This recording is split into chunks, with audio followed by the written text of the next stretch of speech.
Hi, welcome to How to Get Help. My name is Michael Francis. I'm the Communications Manager for AHEC West, and here with me today is Paula McKenzie. Paula, how are you? I'm good, thank you. Good. And can you give me a little introduction about yourself? So I'm Paula McKenzie. I'm from the Allegany County Health Department. I am the Director of Cancer Programs as well as Tobacco Cessation.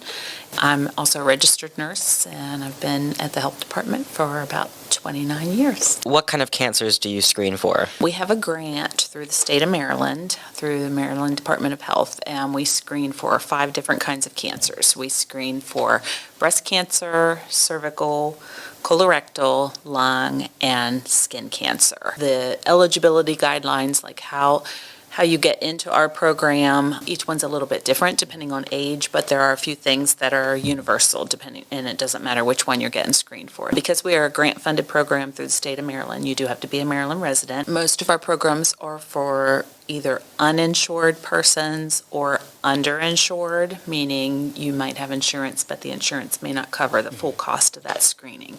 So we can help with that. We do have income guidelines that we go by.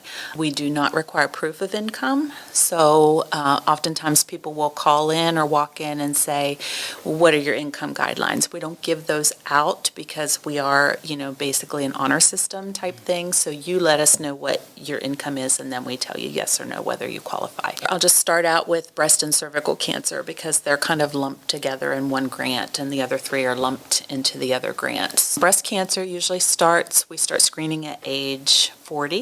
We can screen women younger than age 40 if, say, someone finds a lump in their breast and they call in. We can send them to a local provider to get that lump checked out and determine if it's nothing or maybe they need a mammogram or an ultrasound or something like that. For most women, screening starts at age 40. If you have a strong family history of breast cancer, we can also screen earlier than age 40. Those are case-by-case basis. There's a lot that goes into determining whether or not you need screened at a younger age. We work with a lot of local providers. We don't do the screenings at the health department, so we would link you with a provider, get what we call a clinical breast exam. Basically what that clinical breast exam is the provider feels the breast for anything unusual, thickness, lumps, nipple discharge, anything that is unusual.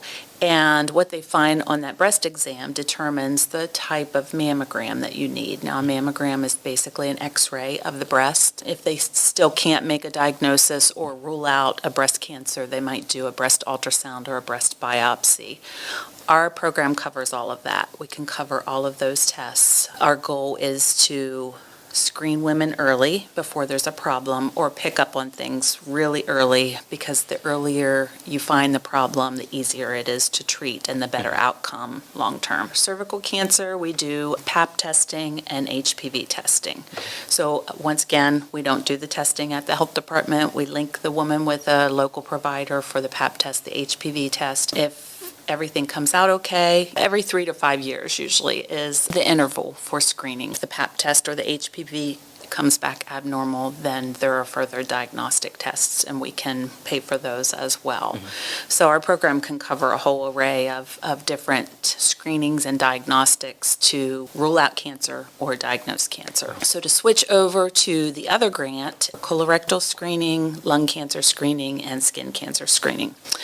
So with colorectal, usually starts at age 45. That changed probably within the last couple of years. Used to be age 50. Now they're seeing younger people diagnosed with colorectal cancer. We would, again, link the person with a local provider.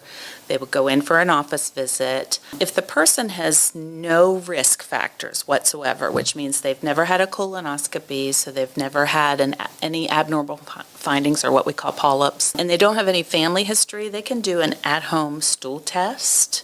And if that's normal, that gets repeated every year. The colonoscopy, a lot of people know what a colonoscopy is. It's the gold standard of colorectal screening because the whole point is to look inside the colon, find these little growths, which we call polyps, and get them out of there before they turn into a cancer. Interestingly enough, colorectal cancer is one cancer that oftentimes can be prevented, unlike some of the other cancers. You have a colonoscopy starting when you're younger, you get screened every 5 to 10 years, they take those polyps out of there before they have a chance to turn into a cancer.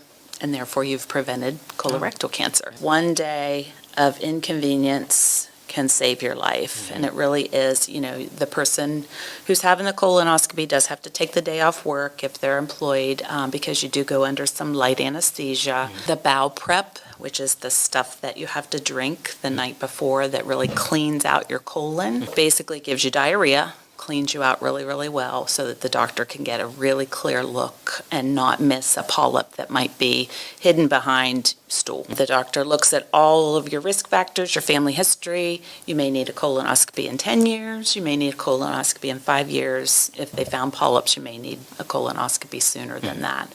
But for most people, it's 5 to 10 years. Lung cancer, it is for people age 50 to 80. You have to be what we consider high risk, which means a long-time smoker. We don't just screen anybody for lung cancer. It's basically a high-risk screening. In our area, there's something called radon, which is a gas, but you can't smell it, you can't see it. You actually have to do a test in your home to see if there's radon gas. So if you ever had radon test done in your home and it tests positive for radon, that would qualify you because that does increase your lung cancer risk. And certain other things, like if you worked in a coal mine so certain factory type jobs, we would look at that to see if that helped you meet the criteria to be screened for lung cancer. Smoking is the biggest factor. Yeah, a lot of people will want to be screened, but they don't have any of those risk factors that puts those at higher risk.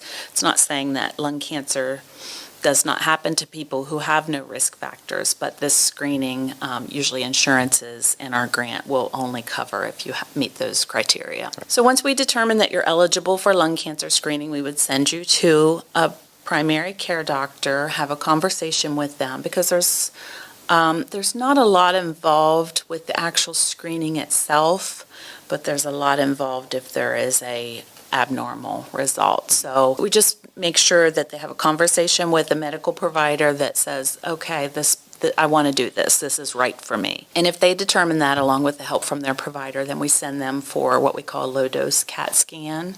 And they would have that once a year, kind of set you up. The first one is your baseline, and then every year after that, it's almost the same concept as a mammogram. You get one around the same time of year every year to see if there's any changes, so that if something is abnormal, we can catch it early when it's most treatable. Right. Lung cancer is definitely one of the cancers that by the time you're having any kind of symptoms, it's usually a later stage of cancer and the outcome is not very good. So things like coughing up blood or having a lung infection like pneumonia, and being on multiple antibiotics to get rid of it, those are all can be red flags that would tell somebody, maybe there's something else going on, and that would tell the provider, that as well, to start looking at not just a chest x-ray, but maybe some other testing. And of course, we would offer the lung cancer screening if they are currently smoking. We would offer them tobacco cessation services as well if that's something that they're interested in. It's not a prerequisite. You don't have to quit smoking. And even people who have quit smoking, if it's been shorter than 15 years ago, they should be getting that annual CAT scan just to make sure that everything's okay. We try to provide the education of how harmful tobacco smoke is, but we're never going to pressure anybody to stop smoking. We don't want people not to get screened because they feel like they're going to get a lecture when they walk in our office. Right. So that's not what we're about. And then the final is skin cancer screening. So we work with a local dermatology office. That screening starts at age 18, and it's just a simple going into their office, getting a full body skin check, looking for any moles or things that may be changing. They're trained to see things that maybe we would never see, so they can look at something and be like, that's nothing, but that we're concerned about. We set our patients up with that one-time skin exam with a dermatologist, and then from there, the dermatologist determines how often they need to be seen. Like I said, it starts at age 18. Usually an annual skin check is recommended, and if they find something where it needs to be removed and sent for a biopsy, we'll cover that as well. And I usually just tell people, you know what, this is what we offer. Call us. We'll have a one-on-one conversation. We'll figure out what's right for you, what you're eligible for, those kinds of things. Most important thing to remember is we offer those screenings and our phone number so that you can get an answer. It's 301-759-5083.